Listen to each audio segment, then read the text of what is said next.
Hello, listeners. We are your co-hosts, Jeanine Bailey and Marie Quigley, for the Empower World Coaching and Leadership Podcast. Empower World brings guests who are making a difference to the world to inspire coaches and leaders who lead with mind, heart, and soul. Welcome, listeners, to the next episode of the Empower World Coaching and Leadership Podcast. And today I am absolutely delighted to be here with Marie. Hello, Marie. Hello, Jeanine. It's been a while since we've been together, so great that we've made time today. Yes, we've both been on many happy travels and lots of different kinds of engagements, so it's great to be back here in the room with you. So, and today, of course, we caught up before recording this podcast, and we were looking at what perhaps we could focus on today and reflecting upon the sorts of things that we find that we are working on with our mentees, our supervisees, our coaches, our clients. And so something that came up was, as we were just sharing what could be some possible ideas to work on, is how sometimes when we are coaches, when we are struggling, when there's perhaps something that is challenging or difficult to lean into, it's potentially a really good sign that actually we need to continue on our own journey of personal work, the work that we do for ourselves, to put on our, again, what we call the oxygen mask, to be able to show up fully for our clients. So that's what we thought we'd focus on today, Marie. As we were exploring, part of the reason we thought about this was because some coaches can get caught up thinking that things have to be a certain way, or that perhaps the competencies don't fit with how they want to coach, and they get very hung up on wanting to do it a certain way and believing that they can't be flexible. And that's often a sign that you're stuck in your own thoughts or your own patterns.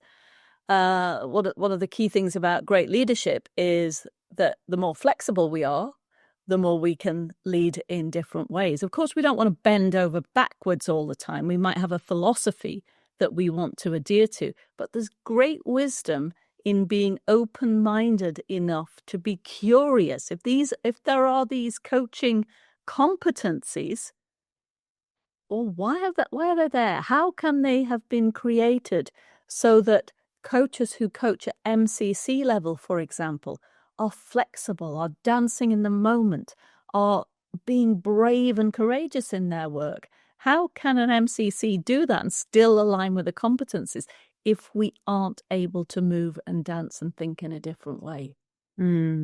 Yes, it's some really great points that you bring in here, Marie. And yes, it's what we can hear when potentially the coaches that we're working with are perhaps pushing back on the competencies. It's what I hear is that lack of trust in the coaching process. And you and I, as we are MCC coaches, and we know that we flow and dance with our clients. We follow what they bring in. We listen deeply beyond the words. We understand and appreciate actually these competencies that the ICF have created.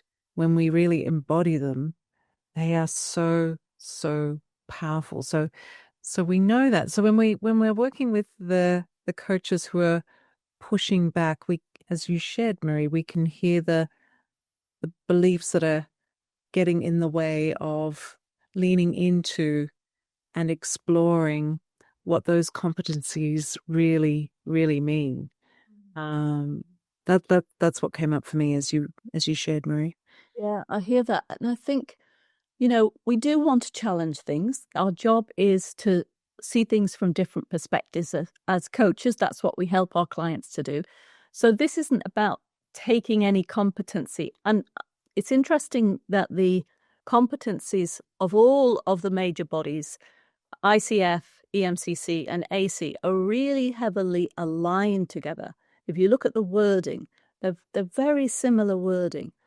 And it is interesting to challenge these competencies.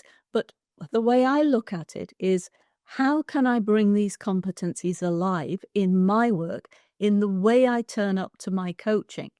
So we all might have different ways of being. Some coaches are very funny. I think I'm sometimes very funny. Other times they can be very quiet and serious, and that's absolutely perfect. We want our coaches to bring all of ourselves to our work.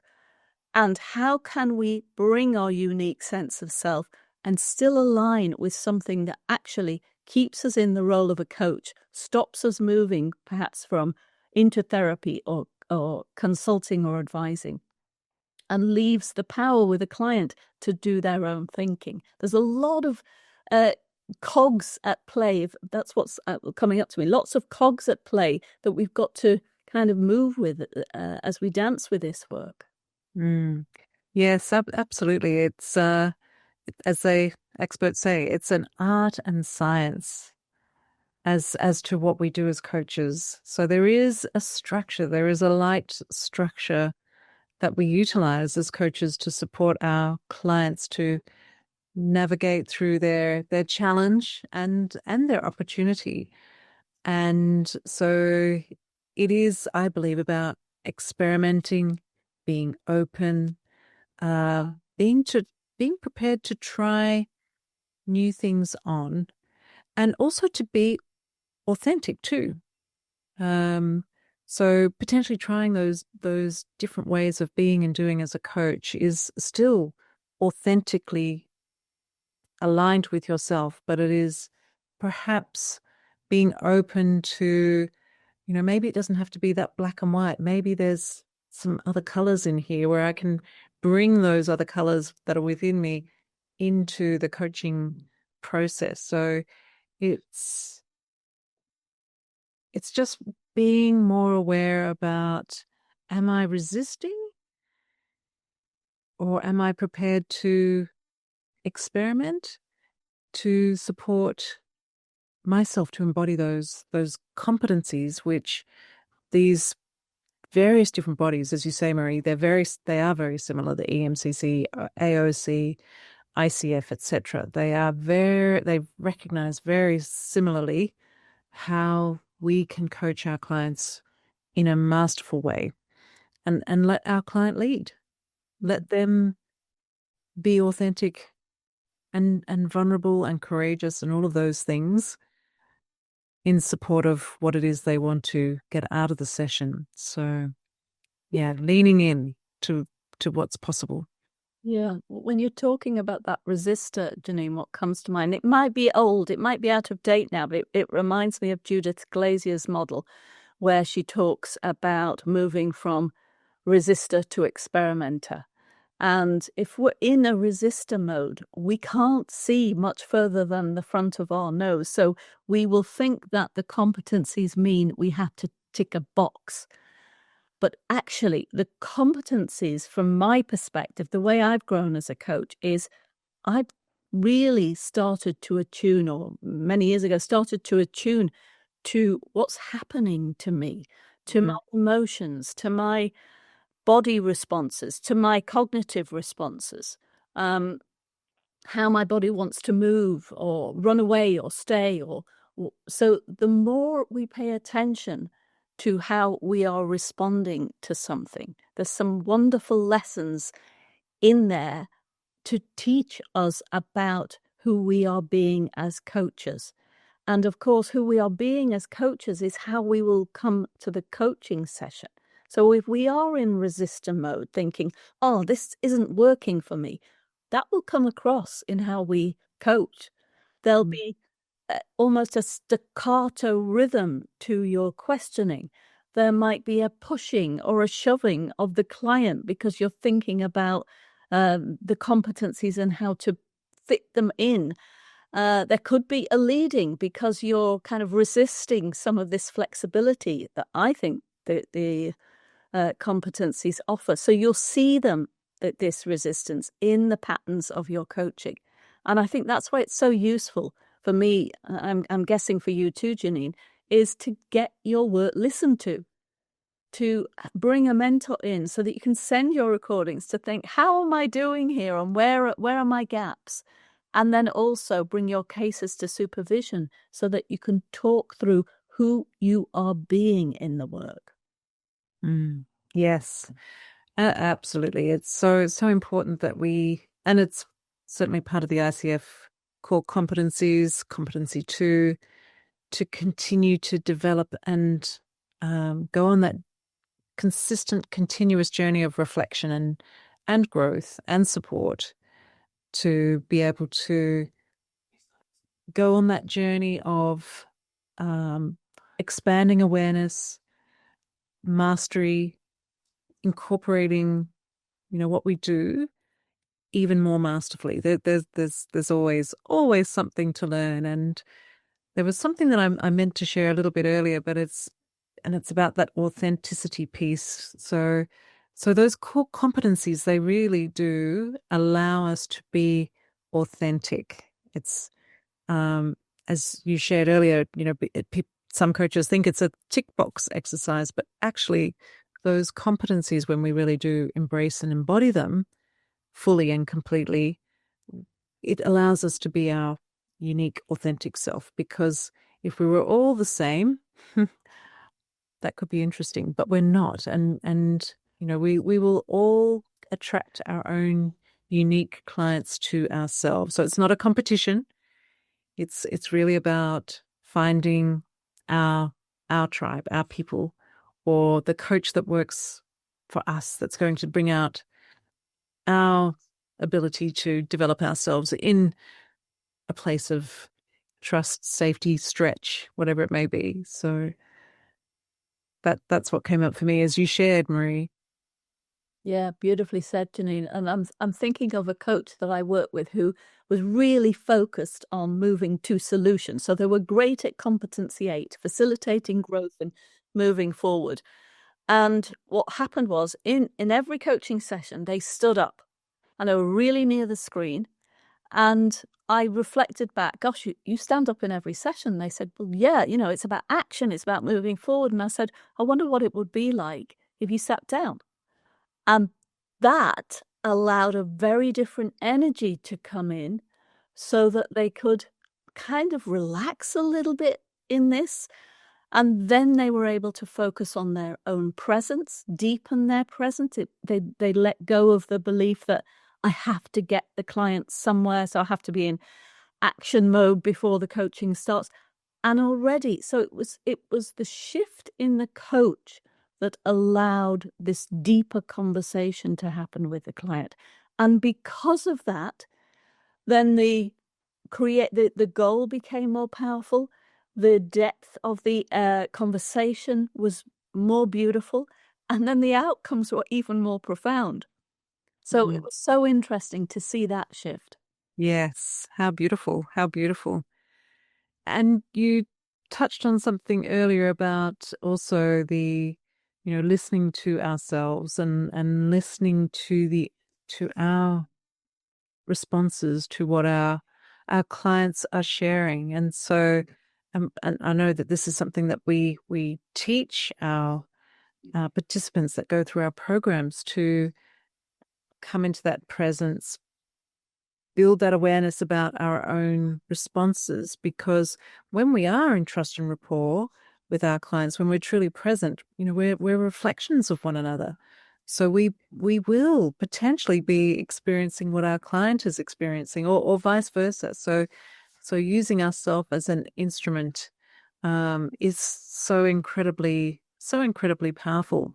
But I hear, for many that might be a bit difficult. That might be, there'll be all sorts of rules about that, and again, not trusting that process of experimenting and going and really going into that journey of self-awareness, and how that can be used in a way that supports our clients to create different perspectives about what they're experiencing. So that potentially is not so clear in the competencies that's how we can support our clients. And so that's why we really recommend being, that openness, that willing to experiment, work with a mentor, work with a supervisor, work with an experienced coach, so that you and do the work for yourself, so that you can really appreciate how these competencies can be so powerful, natural, easy, and I would say effortless once we've sort of stepped into that way of being and doing as a coach, it becomes much more easy and natural. Yeah, so something that's helped me from the early days all along, and I still do it now. And it doesn't. It's not that I spend a lot of time doing it, but it is a way of capturing how I am being in the work and noticing what's happening for me. Is to just write a few notes after your sessions, and so that if you are noticing that there is something stuck with you or resistant or you're kind of frustrated, that's an indicator that you've got to do your own work. Mm-hmm. So if you can spend even just a few minutes writing down, keeping a kind of reflective diary, but it doesn't have to be that heavy, just some notes about who you are being and how you are experiencing yourself, that can be a real indicator of whether you're on or off track in the work that you're doing. Yes, it's a great piece of advice. And those little inklings of something's not quite landing, or I didn't feel quite comfortable about that, or something feels a little bit off, or there's maybe a stomach sensation, or maybe there's a lightness, who knows what it may be, but paying attention to that. And as you say, Marie, writing it down, reflecting on it. And if you're working with a supervisor, bringing it into supervision to explore what's behind this, because we do say our emotions, our energy, our sensations, they are our compass. They let us know if we are on track or off track with who we are being. And so really getting curious about what this could mean, particularly with support or with reflection, can open up, again, new wonderful awareness, which can lead to new ways of being and doing as a coach in service of your client. Yeah. And I think it's worth remembering it's not only the resistance that is the teacher. There will be times you will feel so joyful and so uplifted in a session. So noticing that too, because how you've created that could be a really good lesson for with other clients, how you could perhaps create it. Now, I know there's a two-way relationship here. We might not like all of our clients. There might be habits and behaviors that we struggle with our clients, but we can still do incredibly brave work if we're in deep presence with ourselves before we turn up for the coaching call, if we are aligned with our philosophy on how we believe coaching should be, if we trust, as you said, in the process, then powerful things can happen. Yes, absolutely, Marie. Yeah, so we encourage coaches and leaders who coach to really do the work on self. First and foremost, you are the foundation. You are the instrument. So looking after your own instrument by continuing that growth, that journey of self-discovery, is going to be so powerful for you and for others that you serve. So, Marie, what else would you encourage, suggest? And we've covered a lot, so it really feels to me just start questioning yourself. Don't assume that it's the competency's fault that you can't fit your work into it. It's not about fitting your work into anything. It's about really embodying who you are and the process of coaching in an open and flexible manner that is serving your client. But they're there to help us deepen those competencies, apologies, are there to help us deepen our work. If we look at it from that perspective, it's a very different way of being. It is, and it's, we often, and I'm sure many listeners here trust the process. They've heard that, trust the process. So we would say trust the competencies, which are all part of the coaching process. So really good advice, Marie. If you notice that you're resisting, then have a look within to identify what could be worked on. Absolutely. So listeners, thank you for listening in as always. If you like what you hear, we'd love you to share. We'd love you to comment. We'd love you to tell us what more you'd like us to talk about. If you'd like to train with Empower World, please get in touch with our support at Empower World. Our next coach training is coming up very soon in October, and we'd love to keep learning and sharing our learnings with you. So thank you very much. Thank you, listeners. Thanks for listening. You can find out more about us on our website, www.empower-world.com, and on our social media networks, Facebook, LinkedIn, Twitter, Instagram, and YouTube. Be empowered.